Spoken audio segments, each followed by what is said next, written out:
23 мамырда басталған шаңырақ бағдарламасына менде қатысу үшін өзімнің заявкамды, яғни өтінім бердім. Сіздер көріп тұрғандай, мен берген пәтерге 79 адам өтінім берген. Мен бұл тізімді ашып қарап отырмын. Мен бұл жерде өзімнің депозитімнің жағдайына, состояниесіне, яғни уровеніне қарай мен 15-ші болып тұрмын. Демек, менің бұл пәтерде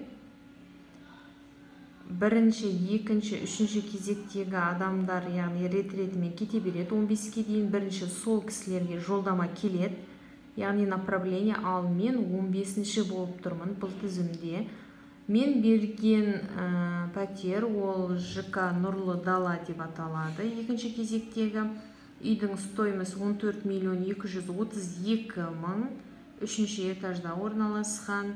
В принципе, домның этажы, үйдің квадрат метрі барлығы мені қанағаттандырды. Сондықтан да мен осы жерге өтінім бердім. Бірақ мен қазір өзімнің өтінімімді аннулировать етіп, заявкамды Алма-Ситиға ауыстырсам ба деп ойлап тұрмын. Себебі 15-ші болып тұрмын деп жаңа айтып өтіп кеттім. Ол жерде бірінші келетін адам, ол кезекте тізімде бірінші болып тұрған адамға бірінші жолдама келеді. Және бұл құжат өтінім қабылдау 30 майға дейін жалғасады, мамырға дейін. Бұл тізім тағы да өсуі мүмкін. Сондықтан да мен өзімнің өтінімімді, заявканы Алма-Сити 5-тің басқа пәтеріне ауыстырсам ба деп тұрмын. Ол үшін мен бірінші өзімнің берген заявкамды аннулировать етемін. Менде екінші мүмкіндік болады басқа пәтер таңдауға. Мен және Алма-Ситидің пәтерін таңдап көремін. Қазір ол жақта қанша адам тұрған, және бір тиімді жері Алма-Сити 5-тің ол жақтың 3 бөлмелі пәтерлерінің шаршы метрі, квадрат метр деп айтамыз. Үйдің көлемі 90 квадрат метрге дейін. Ол үлкен мүмкіндік. Бұл жердегі өтінім, заявка берген адамдардың тізімі қалай анықталады деген сұрақ болатын болса, ол сіздің депозитіңіздің жағдайына байланысты.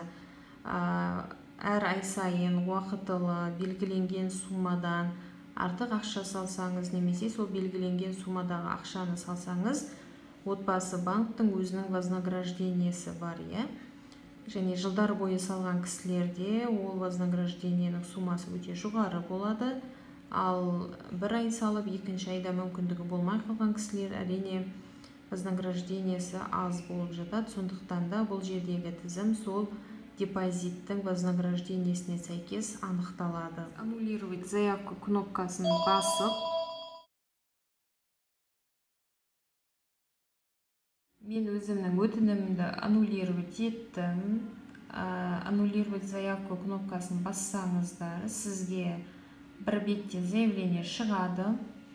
Оны қазір келесі суретте көрсететін боламын. Сіз SMS-код арқылы аннулировать етесіз. Телефоныңызға келген кодты набирать етсеңіз, сіздің заявлениеңіз автоматты түрде аннулирован болады, және сізге мынандай ескерту шығады: басқа пәтерге сіз өтінім бере аласыз. Окейді бассаңыз, сізде қайтадан таңдау ашылады. Өзіңіздің заявкаңызды аннулировать еткеннен кейін қайтадан тізімде көрсетілген осы шаңырақ бағдарламасымен беретін үйлердің тізімінен өзіңіз қалаған басқа пәтерді таңдай аласыз.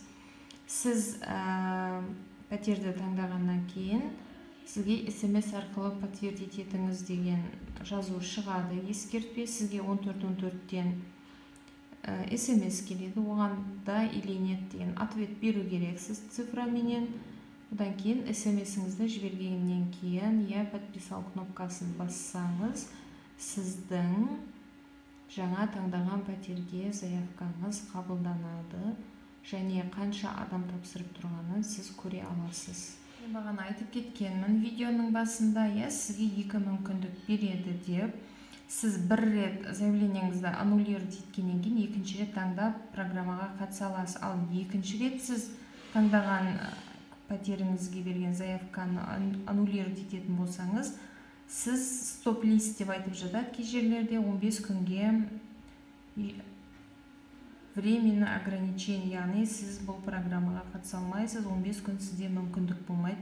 Дәл осындай ескертпе шығады, сіз екінші рет және бірінші рет заявка беріп жатқан кезде, сондықтан да біз екінші рет заявка береміз және оны қалдырамыз бағдарламаның результаты шыққанша.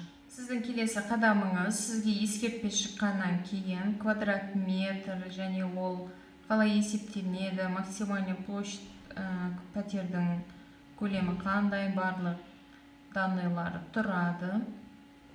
Және сіз ознакомлена, яғни барлық ережемен танысқандығыңызды дәлелдеп птичка белгісін қоясыз да продолжить кнопкасын басасыз. Барлық талап ережемен таныстым, продолжить кнопкасын басқаннан кейін сіз өзіңіз таңдаған пәтерге қай депозитпен қатысайын деп жатырсыз, сол депозитіңізді таңдап продолжить кнопкасын басасыз. Одан кейін сіздің өтініміңіз қабылданады. Бұл жерде өтініміңізді қабылдау сіздің телефоныңыз арқылы, яғни сайтқа кірген телефоныңызға SMS код келеді, кодты теріп, сіз сол SMS кодпенен подтвердить етесіз өтінімнің нақты екендігін. Сонымен бірінші берген заявканы біз аннулировать етіп, екінші рет басқа пәтер таңдап заявка бердік, яғни заявканы өзгерттік. Мына менің екінші заявкам қабылданды және мен оны өзімнің жеке кабинетімдегі мои заявки, менің өтінімдері бөлімінен көре аламын.